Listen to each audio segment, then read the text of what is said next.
Damas y caballeros. Antarctica. Frigid, barren, seemingly endless. On December the 3rd, 1961, a 63-year-old woman by the name of Andrea Barnes set off single-handedly across this barrier of ice. On December the 18th, the weather turned against her. A week later, on Christmas Day, radio contact was lost. Miss Barnes was never seen again. This was to be the final leg in a journey that had started for her nearly half a century before. A journey ending in apparent failure. She had not succeeded in proving to the world that the Earth is flat.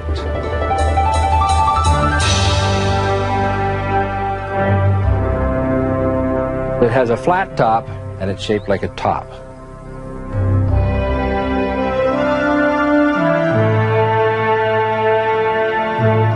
There's a certain amount of depth here because there must be a vertical axis on which it rotates, and the stability of the mass would indicate that there must be some depth, or wobble could very easily occur, and we know that there is none.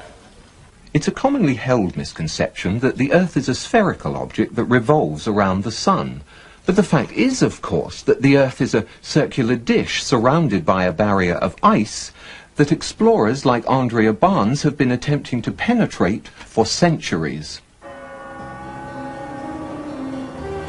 In 1585, amid a storm of controversy and under cover of darkness, an adventurer by the name of Afton Marcella stole out of London in hopes of being the first to reach the edge of the Earth.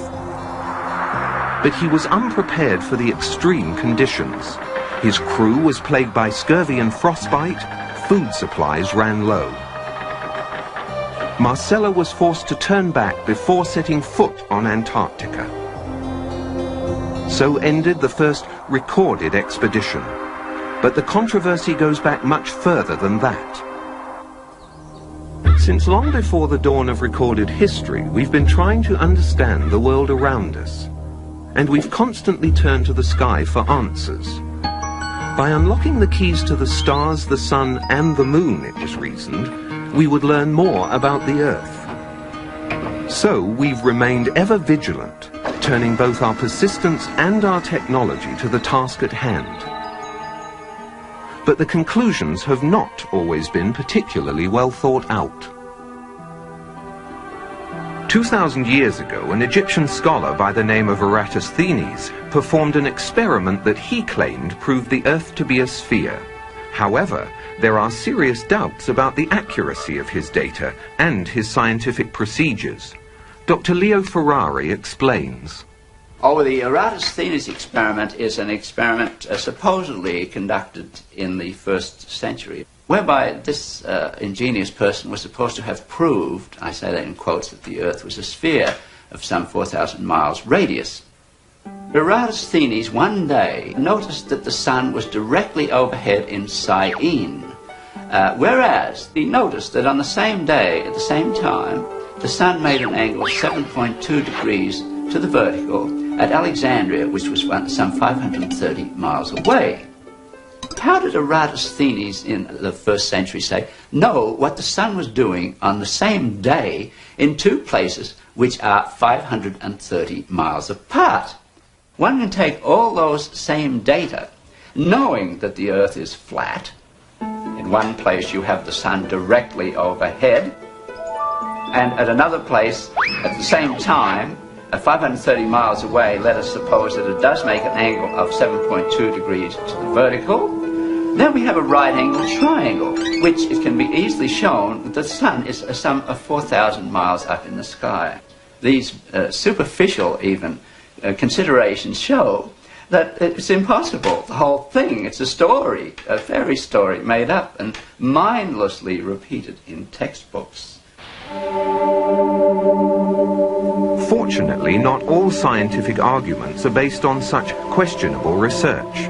The Greek astronomer Ptolemy determined to everyone's satisfaction that the Earth is flat, circular, and the central body in the universe. His theory went unchallenged for 1,200 years. Not surprising, really. One need only look around. However, the notion that it was some other shape gained some acceptance during the Renaissance. These were impoverished times. Most writers, artists and scientists could not support themselves through their work. They depended on the patronage of the upper class. Consequently, creative and original thinking men let their imaginations run rampant in order to attract support. The fact that Leonardo da Vinci designed a flying machine late in the 15th century confirms that the sky was the limit to which scientists would go to impress potential backers. And an examination of the shape of the Earth was a popular theme. In 1543, the Polish astronomer Copernicus suggested the bizarre notion that the Earth is a round ball that circles the Sun. But his book emphasized it was only a hypothesis. He further avoided controversy by withholding the book for 13 years, and then by dying on the day it was published. Edmund Halley, the highly esteemed British astronomer, best known for the comet named after him, proposed that the Earth is made up of several concentric spheres, each supporting life, placed inside one another in the manner of a Chinese box puzzle. Marshall B. Gardner, however, insisted that the Earth is completely hollow except for a small sun that lights the interior.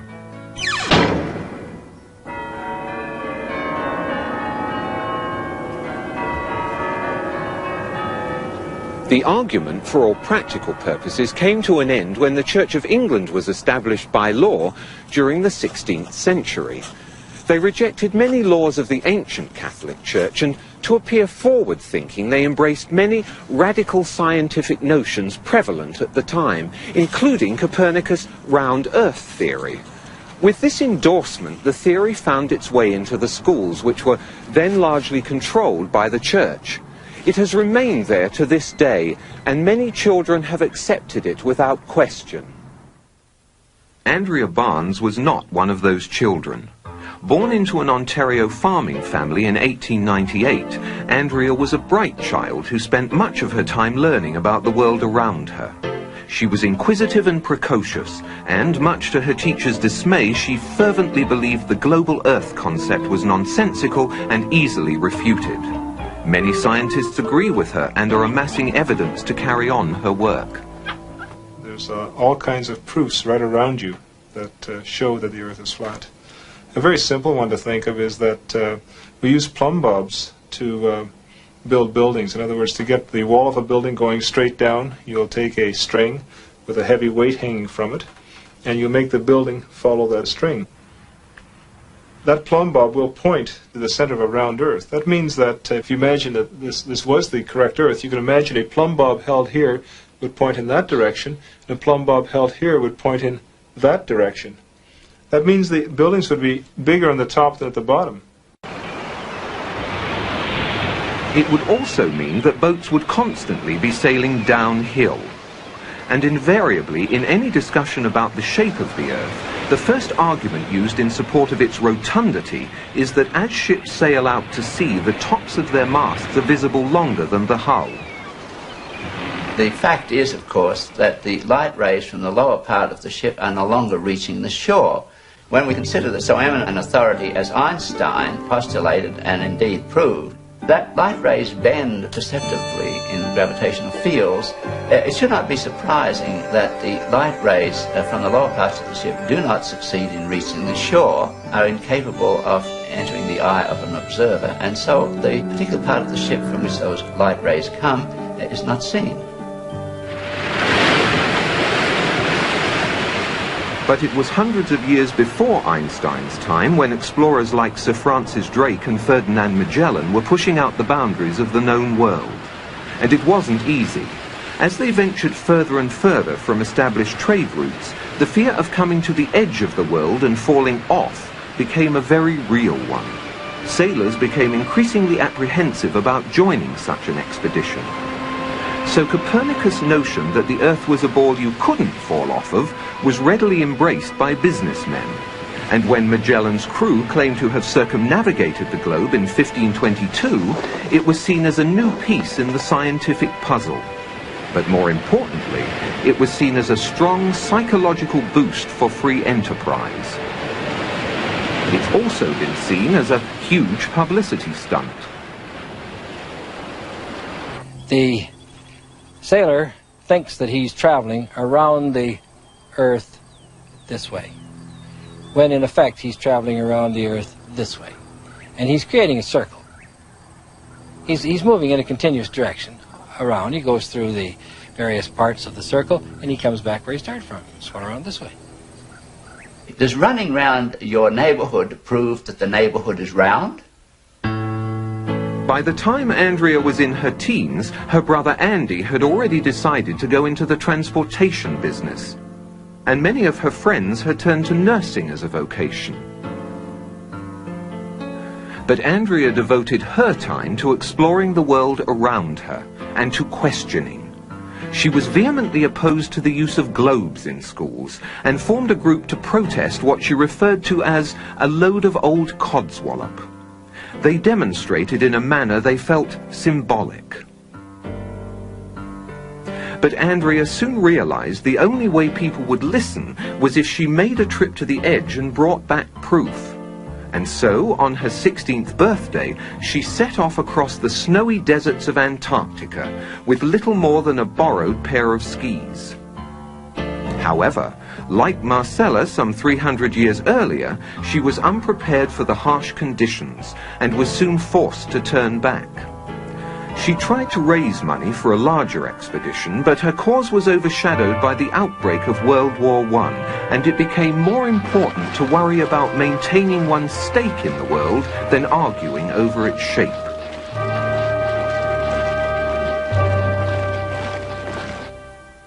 Although they never met, Andrea's mentor was this man, Samuel Burley Rowbottom, better known throughout the scientific community as Parallax. In 1881, he had published this book, Earth Not a Globe. Outlining dozens of experiments performed over many years, it quickly became the standard authority for anti-globularists. Perhaps the most significant experiments were those carried out on a canal known as the Old Bedford Level. Located in Cambridgeshire, England, the canal is perfectly straight over an uninterrupted 6-mile stretch. While there, Parallax conducted many experiments, all towards one conclusion, to prove that the surface of the water in the canal was indeed perfectly flat. In one experiment, a boat carrying a flag rowed from one bridge to another 6 miles away. An observer with a telescope placed 8 inches above the surface of the water found that the flag and the boat were distinctly visible throughout the entire distance. If the Earth is a sphere with a circumference of 25,000 miles, then over a distance of 6 miles, the second bridge should mathematically be 16 feet below the observer's eye line. But in spite of the mathematical evidence, any further attempts to restore belief in the flat Earth seem doomed by one of the supposed great moments in modern scientific achievement.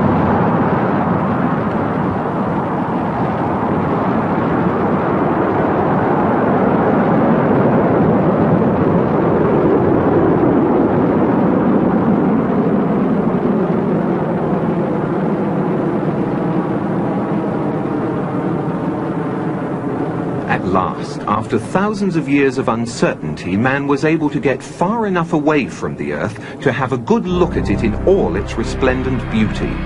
It did appear curved, and photographs were brought back for all to see. However, according to experts, these photographs are much less conclusive than one might think. Einstein told us that light actually is attracted by gravity. In other words, the path of light is not straight in a strong gravitational field. So, astronauts looking at the Earth see a curved Earth, but what they don't realize is that it's not the Earth that's curved, it's the light taking a curved path from the Earth because of the strong gravitational field of the Earth that makes the Earth look curved. So you're saying that those photographs from space that the Apollo mission brought back don't represent the Earth as it really is? Of course they represent the Earth as it really is, as seen by curved light. And so those photographs from space are entirely correct. And it's just that what has to be taken into account when we take data from those photographs is that light traveling through space is curved by gravity. And so it'll make straight things appear curved. And it'll also make curved things appear straight. So you have to be very careful when you use light to measure things in a very high gravitational field. They're going up, and the astronaut thinks he's leveling off this way, going around, when in effect he's leveling off this way, and he goes around in a circle, this, like so. The farther out he goes, the less he sees of the Earth. He makes a bigger circle, he can make as big a circle as he likes, and which is in effect exactly the same as if he was going around the world this way, and going out farther, he makes a larger orbit.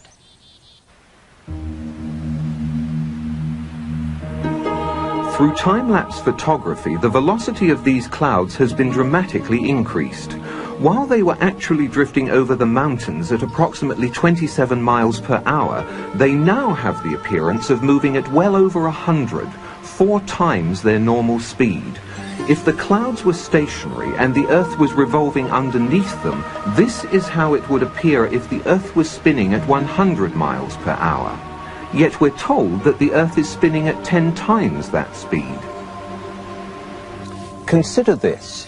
Those who maintain that the Earth is a globe that spins suggest that people standing at the equator are being whirled around at approximately 1,000 miles an hour. They further maintain that the Earth is spinning around the Sun at a speed of 67,000 miles per hour, and that our Sun is supposedly racing around the center of our galaxy at some 600,000 miles per hour. And yet, you and I both know that on many days it's possible to stand outside without a single hair being messed up by the breeze. You put your hand outside a window of a car which is going even at 80 kilometers per hour, a terrific wind goes blasting by and pushes your hand back. Imagine putting your hand outside the window of a car that's going 1,600 kilometers per hour. We just take your hand right off. With a sphere of 4,000 miles radius being spun round once every 24 hours, a little bit of calculations will show that that person there is being spun round at about 1,000 miles an hour and doesn't know it. I mean, this is obvious nonsense. You go on a merry-go-round and it goes, I doubt, more than 10 miles an hour, and you get off all dizzy. You mean to tell me that people can be spun round at approximately 1,000 miles an hour and not know it? Why, if this is so, this whole room that we're in is supposedly being spun round at something of approximately that order of speed, and we don't know it? There's all kinds of evidence for the phenomenon of what's called continental drift. This means that the continents are able to move as if they're floating on a fluid. Now, if the Earth is spherical, if it's spinning, anybody knows that if this is spinning very, very, very fast like that the continents should all be located at the equator, because centrifugal force would move the continents from the poles to the middle. One of the real big problems that maybe is a little bit easier to understand, sound doesn't travel nearly that fast. So, for example, if you're at the equator and you wanted to shout to warn somebody, it's quite possible they could never hear you, because if you're shouting, say the Earth was spinning in this direction, and you were shouting in that direction, the sound could never catch up to the person who's, of course, being carried away by the Earth. In October of 1929, Andrea again tried to focus the world's attention on the controversy by proving the notion the Earth spins to be absolute nonsense.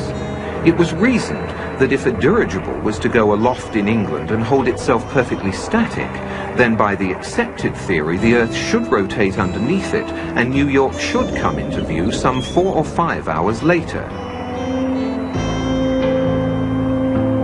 In fact, England was never lost from view. The dirigible eventually ran low on fuel and had to land. Andrea insisted she had made her point. But New York wasn't paying attention that day. The stock market crash monopolized the headlines then and for some time to come. Andrea had again been upstaged. Instead of going, spinning around this way and going around, goes up and down.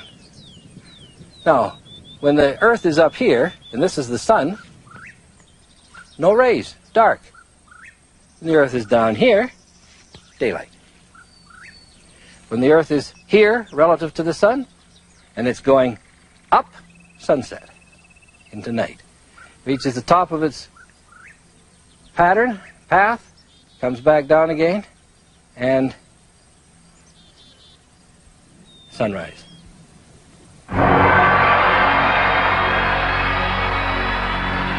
Now, an interesting thing happens at the ends of the Earth.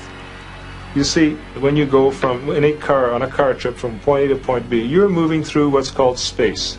And it takes time to get through space. But if there is space, there must also be non-space. It's kind of like saying, if there's wet, there must be dry. You can't have one without the other. It's obvious. So when you get the end of the pizza model of the Earth, you're actually moving from space into non-space. Now you can move through non-space in no time. See, it takes time to move through space, but it takes no time to move through non-space. So a lot of things are affected by this. So for example, satellites, as they cross the Earth, they will then go into this non-space region.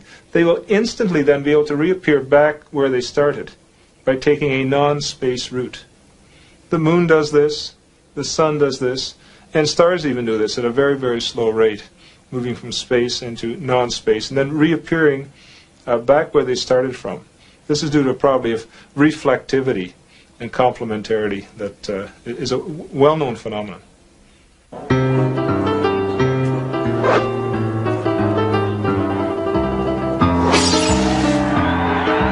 By November of 1938, Andrea was prepared for her second attempt to reach the edge. A consortium of financiers were providing her with a plane and a large enough crew to make a legitimate go of it.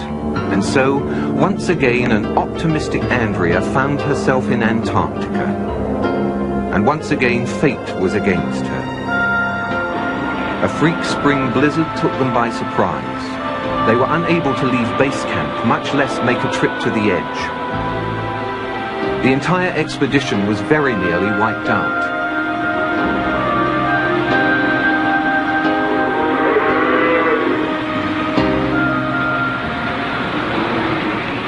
That was the last attempt Andrea made until 23 years later, when she set off alone by snowmobile in 1961. Until recently, that was the end of the story.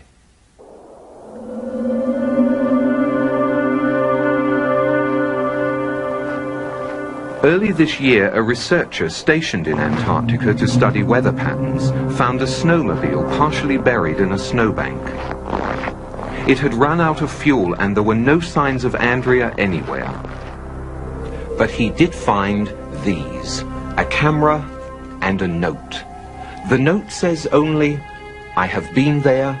The debate finally comes to an end. Signed, Andrea B." It had survived the frozen elements for nearly 30 years. Unfortunately, the researcher inadvertently opened the camera, exposing the film inside.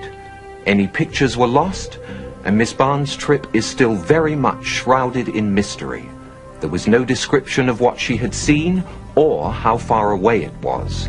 But if we are to believe the note, then Andrea Barnes was very likely the first person in history to visit the edge of the Earth.